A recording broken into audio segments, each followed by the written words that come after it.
So, welcome to Northern Powerhouses, our business success stories series of interviews, where we discuss with local business leaders their backgrounds, their successes, their challenges, and what's really driving them forwards. And this morning, I'm delighted to have with us Simon Bull, who's Managing Director at Castle Group Limited. So, firstly, Simon, thank you for spending some time with us. And if you'd like to introduce yourself, Castle Group, what you do, how you help people, that would be wonderful. Hi, Chris. Yeah, great to be here. Thanks for having me on. Very welcome. Fantastic. Yeah, so Simon Bull, my company is called Castle Group Limited, and of all things, bizarrely, we do environmental measuring and monitoring. And whenever I say that to people, most people say, "What on earth does that mean?" or "What do you actually do?" So, we most of what we do is around measuring and monitoring things like noise, vibration, air quality, light, temperature, humidity, electromagnetic fields, and a whole host of other things that if you can measure it, we generally try and have a go at it. And we tackle that in a number of ways. So there are a few areas where we design and make our own products Right. in the high tech end. We also buy and sell a lot of stuff, but then we also do a lot of training, a lot of consultancy. So we go and help people actually do the measurements, and we have a hire fleet and kit and so on and so forth. So we try and tackle each of those measurement topics in various different ways to help people as best we can. The idea is that it doesn't really matter how we solve the customer's problem. It needs to suit their way of doing something rather than what we want to do, which Brilliant. is why, try and approach it in different ways. So yeah, that's what we do. Brilliant. And is there a particular industry or type of client that you feel you serve best? Yeah, well, we work specifically across three broad sectors. It's quite difficult topics like this because they tend to go cross industry. Yes.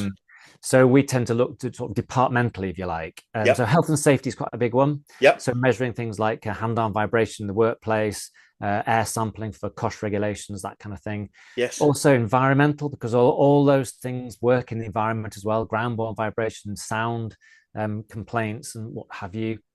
And then we also do a fair bit in machinery condition monitoring. So Yep. condition-based maintenance. So where you've got plant and equipment, you can monitor things. I think you saying earlier you worked at Drax, you'd have done a Yes. lot of this Yep. monitoring components so that you can predict before they fail Yep. and do carry out maintenance and avoid all sorts of costs and problems. So those are the three core areas we work in, and then other things crop up as you can imagine. But yeah. Brilliant. Yeah. No. Yes. I've had a bit of a background with some experience of different monitoring systems. Not Yeah. obviously nowhere near used, but what I love about monitoring is, and I think it's David Maister talks about anything that's measured will improve. Uh, Yeah, by well, dint of, I think it's actually the people associate that comment with Peter Drucker as well, don't they? yes. But actually, when you look at it, the original comment, the original quote comes from Lord Kelvin Yes. of the Kelvin scale, and Yes. it's if you can't measure it, you can't improve it, Yeah. and that's where it comes from. So I yeah, think absolutely bang on. And there's a very interesting study from about 1920, from the 1920s, where they, which you we may have been aware of, they had a manufacturing factory, obviously being a factory, and it was really interesting. They were measuring performance, and they measured the impact of light on the performance of the people in the factory. oh yeah, So they put monitoring in. Yes, you're familiar with this. They put monitoring in. I think let's get right. They reduced the lighting by about 15%. They dimmed it slightly. Um, and no, sorry, they increased it by about 15%, and I think performance went up. yeah, And then they dimmed it by 50% from where they started, and performance went up further. And the yeah, point was, it was about the monitoring, not about the lighting. yeah, yeah, So I'm a massive fan, both historically in engineering, but also in what I do now in business, of monitoring what matters, measuring what yeah. matters, and then we can do Oh something well, about yeah, it. yeah. Very So different when it comes to businesses, but yeah, absolutely, very different. But it's amazing how little people still measure the things that matter. yeah, It's like they're measuring the end output or something, and then trying to manage something right upstream based yeah. on that output. Whereas all the things that come to make that output can be measured, monitored, and potentially improved individually. Well, it's the same in health and safety. So, we're constantly banging the drum for making sure you get the proper measurements so that you know what you're dealing with. And it goes Yep. back to the fact that Lord Kelvin was talking about measuring, monitoring in that way for Yes. physical quantities and physical parameters, Yes. whereas Peter Drucker took it on board as being a business concept. So Yes. in that way, it's exactly the same. Yep. You might not use measuring instruments in business quite so much, but to be able to quantify something, you have to have the data. So wherever you get that Brilliant. from has to be a reliable source of data, doesn't it? And it's Yeah. the concepts are very similar in that way. Yeah. 100%. So Simon, maybe if we start by taking a look back, you could tell us a bit more about your background, how you got into business, and why this particular one for you. Well, nepotism, really, I suppose, is the Brilliant. shortest answer to that question. But really, my father started this business back in 1971, Wow. and so I grew up kind of knowing what he did roughly, and he'd bring bits of kits home, and we would play with it and whatever. But I never really got into it then. I uh, eventually ended up doing a degree in business at Leeds Polytechnic, as it was when I joined, Right. Yep. Metropolitan University, as it was when I left. So I have a university degree from a university I never started at anyway. Brilliant. And then I did a few other bits, and then came to join my father to do a project. Just Right. a project, Yes.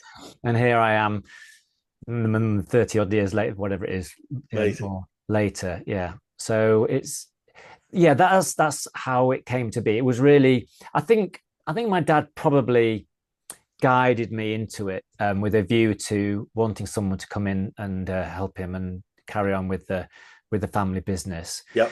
At the time, you maybe don't see it that way, do you, when you're a child? But looking back, that's probably what was behind some of it, definitely. Yeah. Brilliant. Brilliant. So, uh, was this? It doesn't sound like this was what you really, what you really planned to do. Did you have any clear plans when you were younger?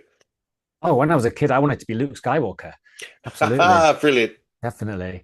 And I think, I mean, other than that, I was really into sailing and windsurfing. And I used to watch the America's Cup and just think I would so love to be doing that. So, professional sailor. And you have these sort of pipe dreams. I mean, some people do it, don't they? But Yes.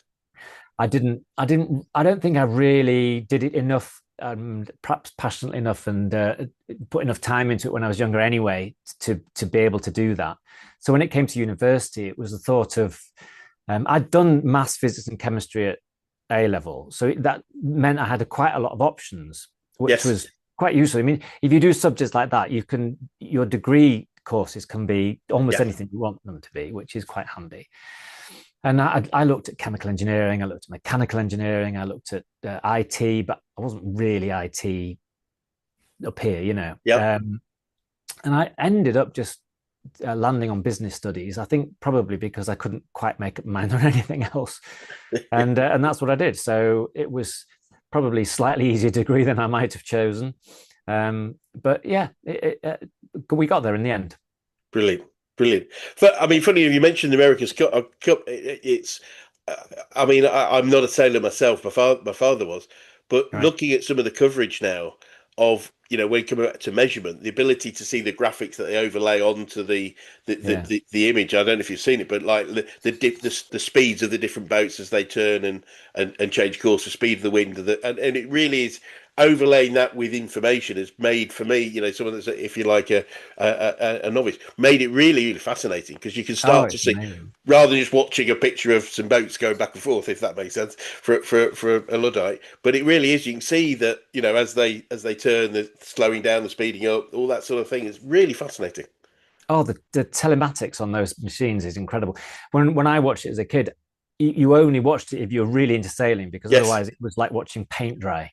Um, yeah, yeah, but now with the speed of the boats, the yeah, technology, the information, like you say, the telemetry they get off them is absolutely incredible, and it's all done because everything has the number of sensors they have on those yes, boats must be thousands, yes, and they're all absolutely. feeding back to create this picture that you get to see. Yeah, yeah, it's a fascinating. Everything in life is measured and monitored somewhere somehow, Yeah, couldn't agree and more. yeah, Absolutely. a lot of it you don't see. No, absolutely. But as we said earlier, the more we measure, the better things can get or Mm. should get. So, and so looking at as you've grown the business yourself, what are some of the biggest issues you've had to overcome yourself, Simon? Um, Biggest issues in the business, I suppose.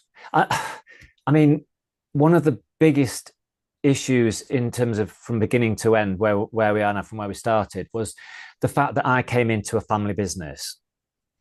Now, at the time, you don't see that as an issue. As I said, I came in to do a project, particular thing, and ended up going to something else and something else. Then you find yourself doing it.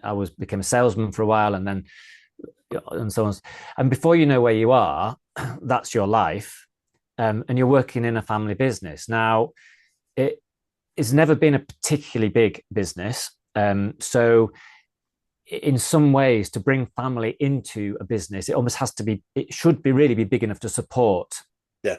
the original owner and the new family member or members. Yes. And it certainly wasn't when I joined it. And I don't suppose I really realized that at the time. So it quickly became apparent that, especially when my dad wanted to step back and retire, um, our parents live an awful long time these days, don't they? I mean, which Yes. is Yes. wonderful. Yeah. Yeah. But the concept, the sort of perhaps traditional concept of inheritance of a family business doesn't work anymore, Yeah. because by the time that situation arises, and Yeah. thankfully so, then I'll likely be in my retirement anyway, Yeah. or wanting to be into retirement anyway. So that concept of inheritance of a family business doesn't work anymore.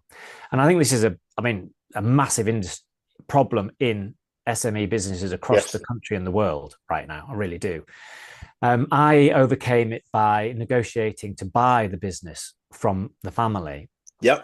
So I bought it out of the family, Right. Yeah. um, and which was a how do you tackle that with your own father? It's quite an interesting proposition, and it's a difficult thing to do.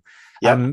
I hired a mediator. There was all sorts of ways Brilliant. we came about for doing it, and we got through it. It took 2 years to do in Yeah. the end, which sounds crazy, but it's such a Yeah. delicate. And you're trying to maintain a relationship with your family at the same time. I had two young boys. I wanted to be able to take them around for family dinners at the weekends and what have you. So that was a real big Right. challenge. And then we went straight from that, really, or pretty much at the same time, I guess, into the big, long, deep recession following 2008. Yeah. So it was a really bumpy ride for a long time, and Yes. surviving. So getting through that, which was a real business transaction, proper sale and purchase agreement, all the lawyers and everything, Yeah. right into a session where you're suddenly having to switch your mind into business survival. What can you do? How can you've just got hold of this business. How can Yeah. you now make it into something that can survive and thrive and move on? And that was tough times. Both of those tough times. I mean, to be honest, that was tougher than COVID Yeah. for me. And we got through it. Yeah, well done, well done. If I may, and I appreciate you as much as you choose, but keen to share any learning you have of that process of buying the business out as a family. And is there any tips you'd suggest to anybody? I mean, you mentioned a mediator and also make sure everything was legal, etc. Is there anything along those lines you say really important to get a successful outcome for that? Absolutely. Where to start? I would say the first thing to do really is, if you can get hold of somebody before they join a family business, say, my advice would be really careful before going in that you know what the exit plan is. Yes. You should really define the exit plan before you Yep. start working Yep. together, because it becomes increasingly difficult the more you Yes. work together with a family. Because eventually, it's natural in any family relationship we got, especially perhaps with two boys, I don't know, where father and son, where you're what is the phrase? You can never be a man in the house of your father. Right. Yes. And it's inevitably going to become difficult. They begin to rub up against each other a little bit. We never fell out particularly. We worked fairly well together, but you just get to that point where you Yeah. just know you want to be, you want to become the alpha, don't you? Yeah. Yeah. Organization or whatever it is. So getting it sorted out earlier, the better, is really important. If it comes to it and you've got to go through a process, then then really you approach it like you were buying and selling any business. So you have to try and be professional about it. Yeah.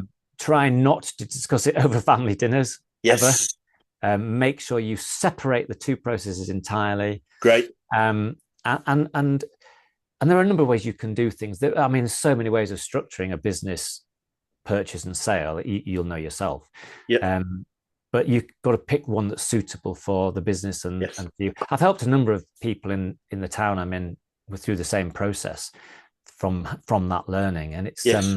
yeah, just approach it like a proper business transaction.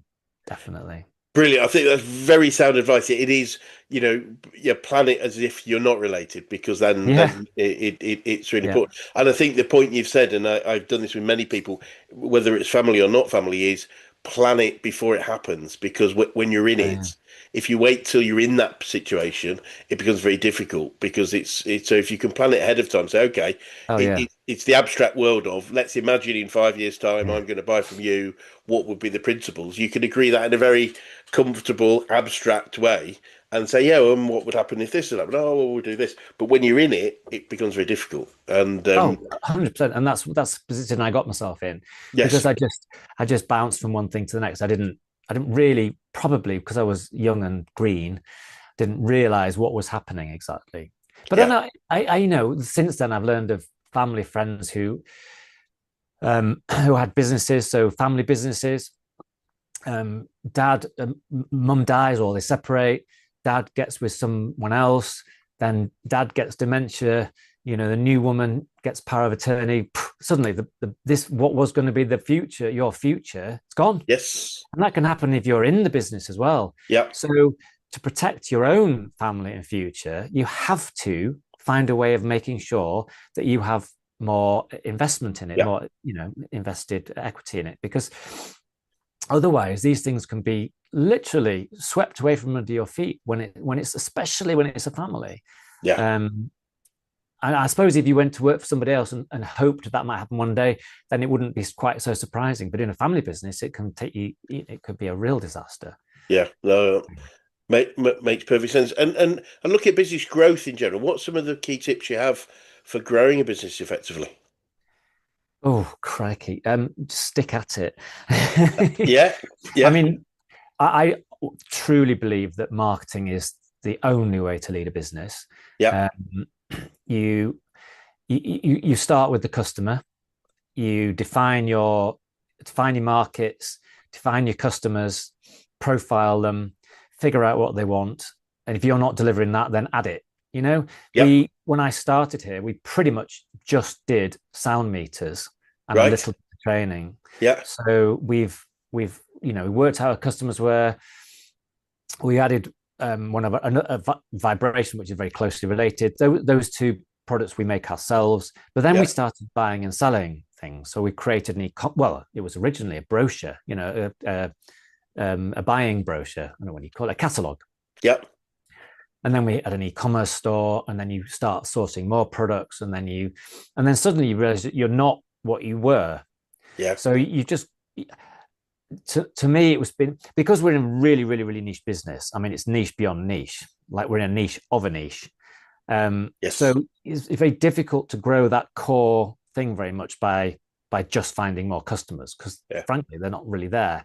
So you have to do it by adding services and products and categories, and it's just been a sort of relentless slog. You just got to keep doing it, and Yeah. when you turn your back on one area, and then you find it sort of needs attention, so then you go Yeah. back to that. It's this whole spinning plates thing, and it's I, marketing, marketing.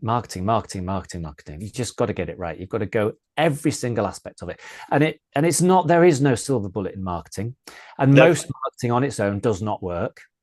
It's the combined effort of making sure everything, right from print advertising to emailing to posting letters to SEO to customer journeys, every single little bit of marketing that you can do, you should do. That anything that's remotely relevant to your business, Google ads, Facebook ads if they're relevant, link, whatever it is, right across digital. And I'm a real fan of old school marketing as well, not forgetting that you can still post a letter to somebody or ring Absolutely. them up, or And I think a lot of the modern world forgets that, and it's modern young digital marketing people tend to just think that digital is the only answer, and it was a mistake.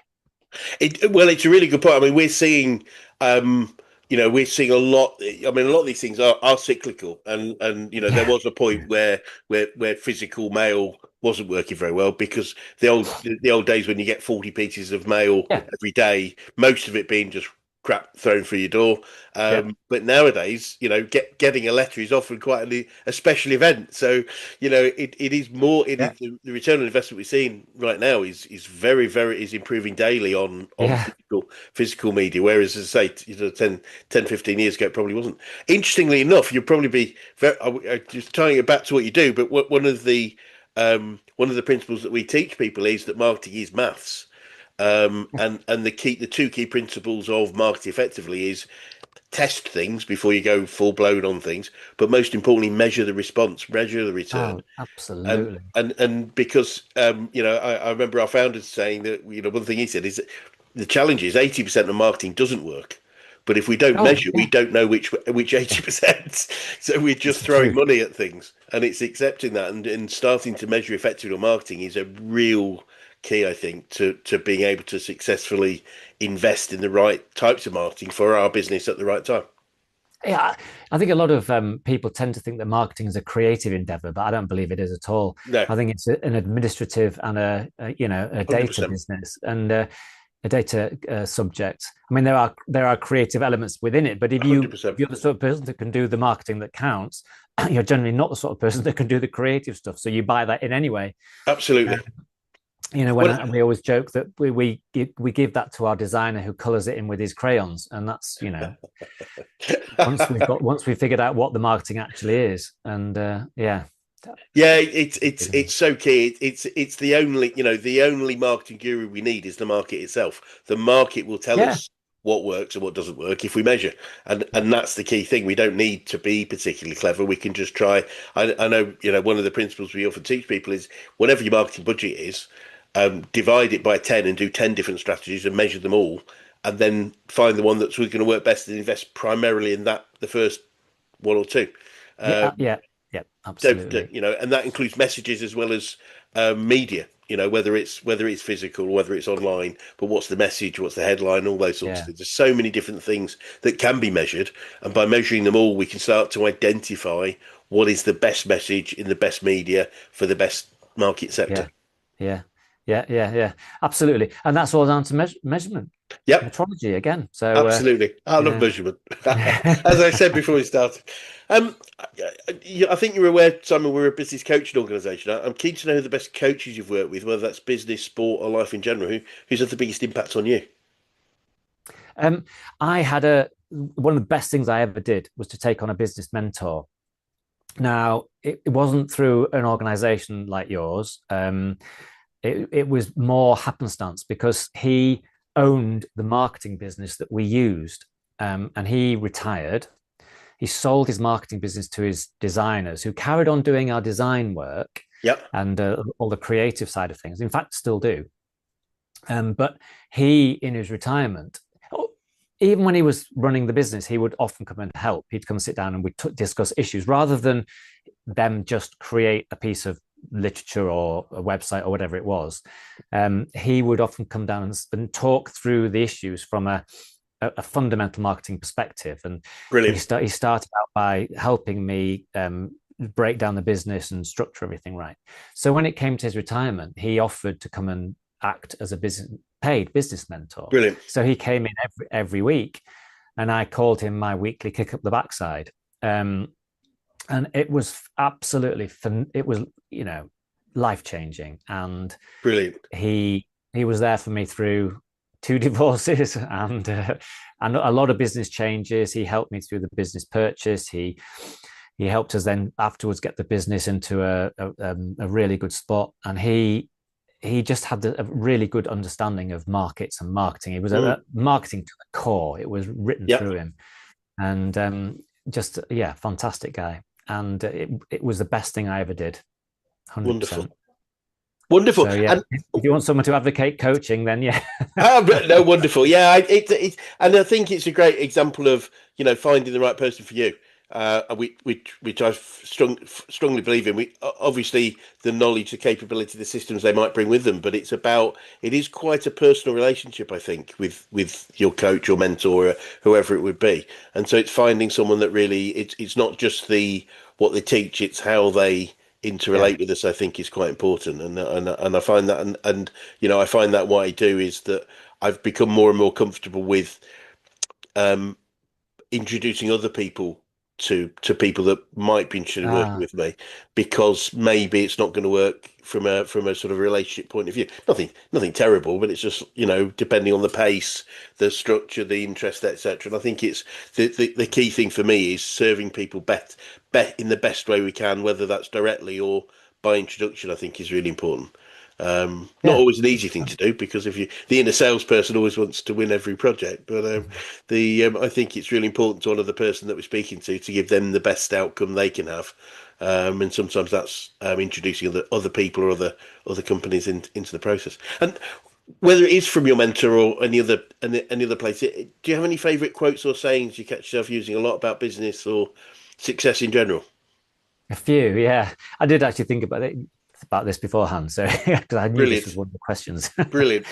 So, I mean, one of the things, and it was one of my dad's business partner previously, who then retired. He used to say this quite a bit, which was that the graveyards are full of indispensable people, and Ooh, yep. it's just one to check yourself every now and again. I think hubris is incredibly dangerous. Overconfidence, arrogance. So it's always good to just have a check, and then if someone starts doing it, it's a great phrase to put someone back in their box. Apparently, I looked this up. It was actually came from Charles de Gaulle, who was a French Yeah. president, prime minister. Can't remember which. Yeah.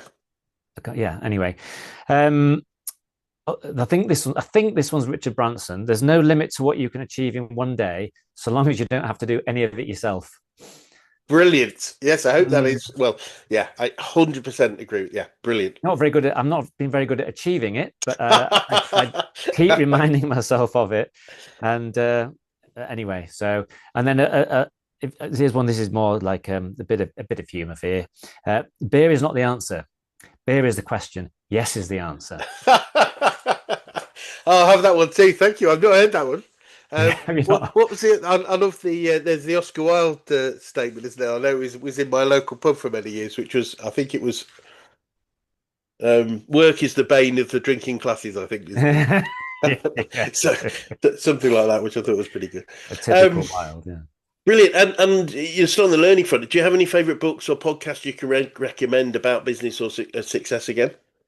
Um, there's a couple of books. I mean, this can seem slightly controversial, this one, but The Prince by Machiavelli, it's an old book and it takes some reading. And I think people use the term Machiavellian in a completely the wrong way. Right. Until you've read the book, you don't understand what to be Machiavellian actually is. Yep. He was a very diminutive, meek, mannered, mild business advisor, very subservient and humble, and I think people get very much the wrong impression of what it's about. And all it's about is doing what needs to be done if you want to achieve a particular objective Yep.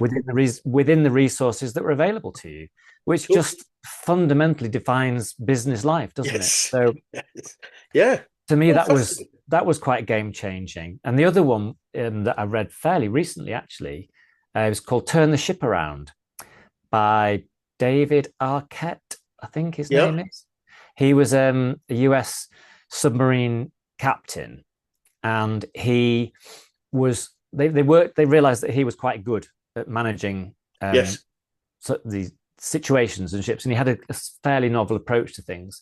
So they put him on the worst performing submarine in the US Navy fleet. This was a nuclear submarine as well, Yeah. so it doesn't want to be poorly performing, does it? No. And it was just the story of his journey. So what's really good about that one is that if you don't like reading business or self-help type books, which can be a bit dry, this is all about nuclear submarines as Brilliant. well. So there's got that Yeah. backdrop, Brilliant. and it's what he did was phenomenal, really, and it applies to businesses really well. Brilliant. So, anyway, I, there you lo- go. Thank you. No, it's really valuable. I've not heard. I've not heard of this the second book at all. So that would be great. Turn the ship around. Um, and I'd never, I'll be perfectly honest, ever thought of reading The Prince. Oh, have a So go at it. I mean, it's not yeah, a yeah, huge book. The language takes a little bit of getting yes, into, but it's thoroughly worthwhile.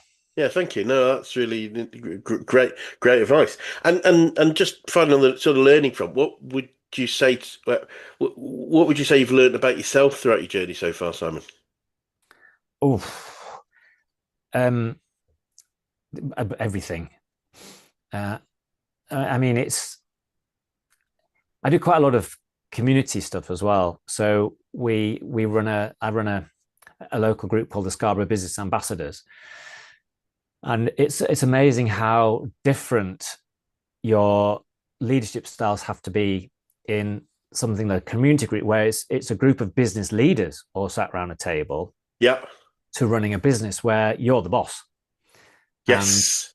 you have employees, so you've Yep. got that very different relationship. Yep. So you learn an awful lot about leadership styles and your own.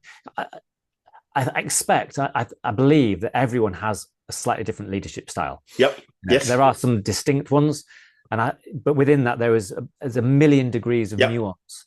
So no business leader is going to be the same in every respect Yep. at all, and probably quite different, really. Yep.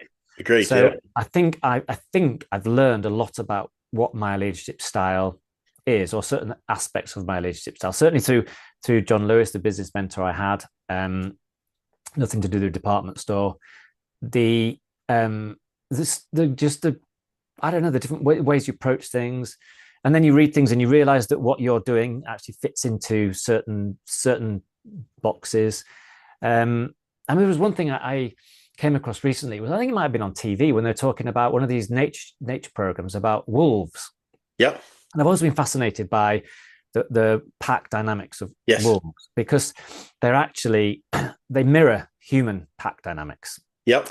If we were living wild naturally, our group dynamic would be a wolf pack. Yep. It's almost the Right. same. Yeah. Yeah. Yeah.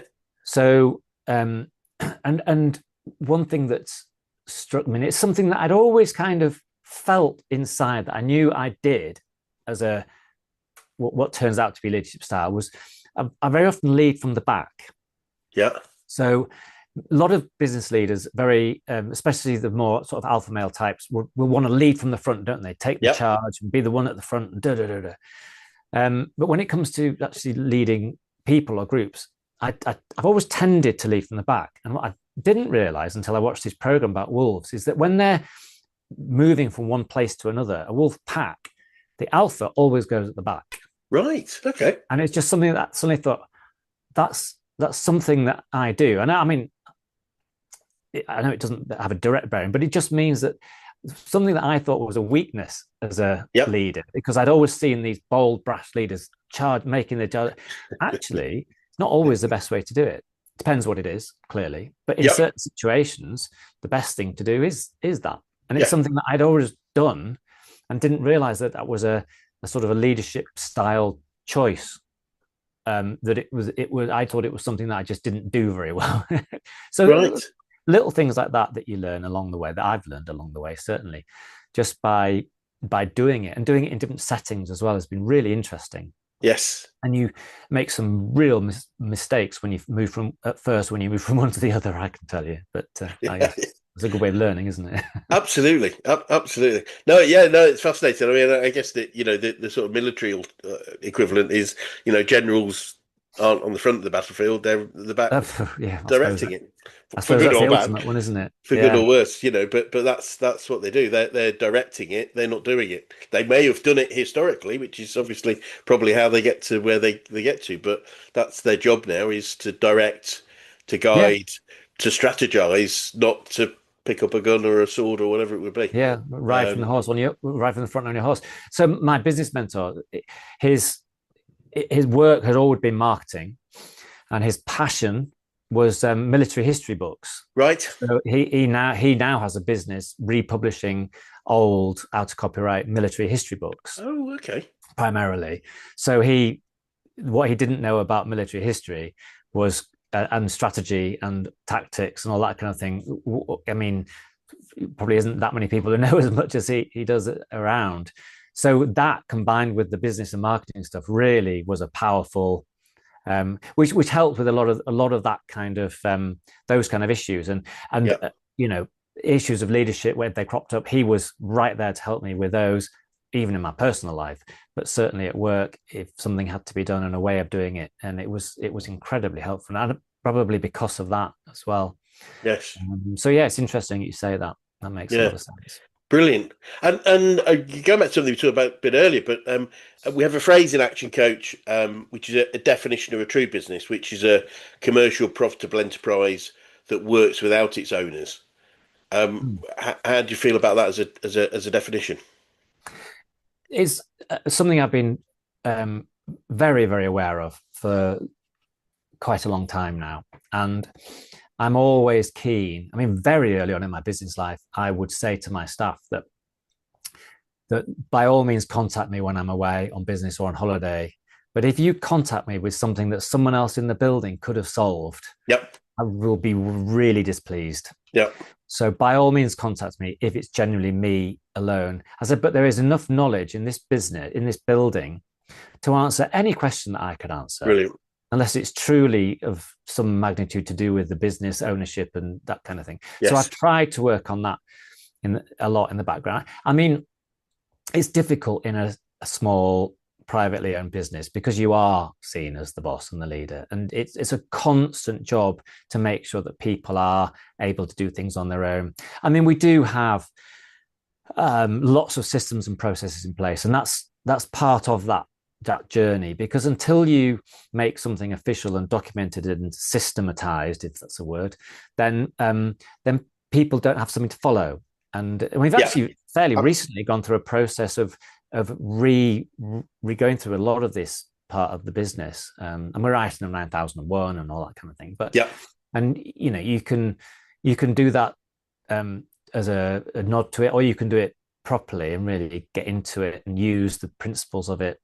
Yes. So yeah, I'd agree with that. The business has to be a thing. I don't worry at all about going away now, holiday a Good. couple of weeks, a few times a year, and I've said I'm going to do more of that Good. because time's short, and it's really, really important to do. So yeah, and I was every month look at the three basic things, and we are and we continue to be. We're owed more than we owe. We're Yep. profitable, and we have cash in the bank. And you know, once you can get to that point, which has been a bit of a challenge getting there, Yes. then you can start to focus on all those other things a bit more, can't you? And it's Yeah. really, really useful. So yeah, yeah. Brilliant. Brilliant. And so looking forward to this time, what does the future look like for you guys, and what challenges do you think you might face, if any? Technology, I would say, is as much a challenge as it in an SME particularly Yep. as it is a great white hope. You know, Yes. they say that computers and AI are going to change the world and run the world. Well, at the moment, all I see is whenever you go, stuff breaks. Technology breaks all the time. Websites Yes. break. Yep.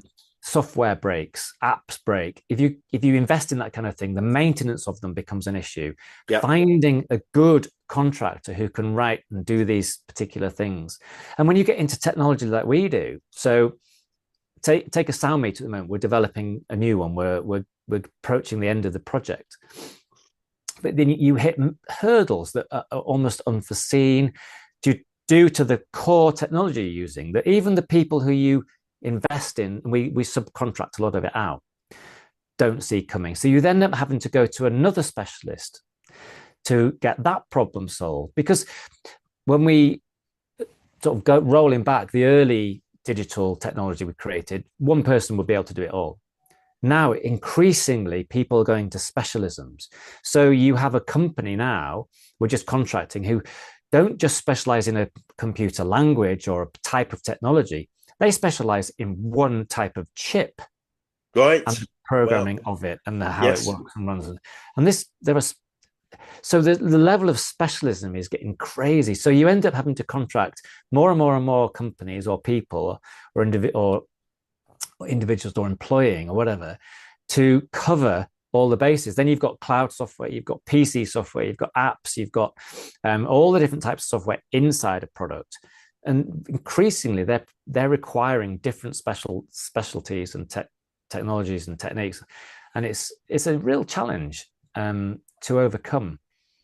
But Yes, we're getting there. We're getting there. brilliant. But it's certainly something that you don't hear about on the news. All you hear about is the wonder of AI. I think that at the moment that's very limited at best.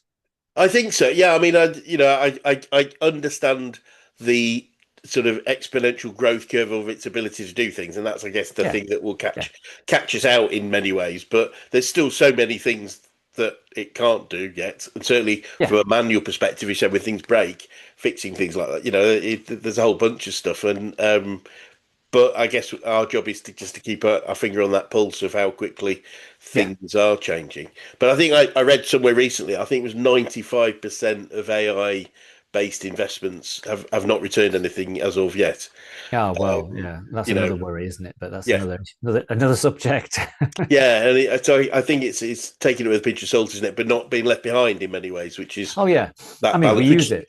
which is Yeah, why we we need to leave from behind because we need to be looking at the future, not just, what's in front of me. The challenge with yeah, leading from the yeah. front is you're looking typically more down about what the current threat is rather than from the back. You're looking at where we're headed, what's on the horizon, and what might be the opportunity. I think so.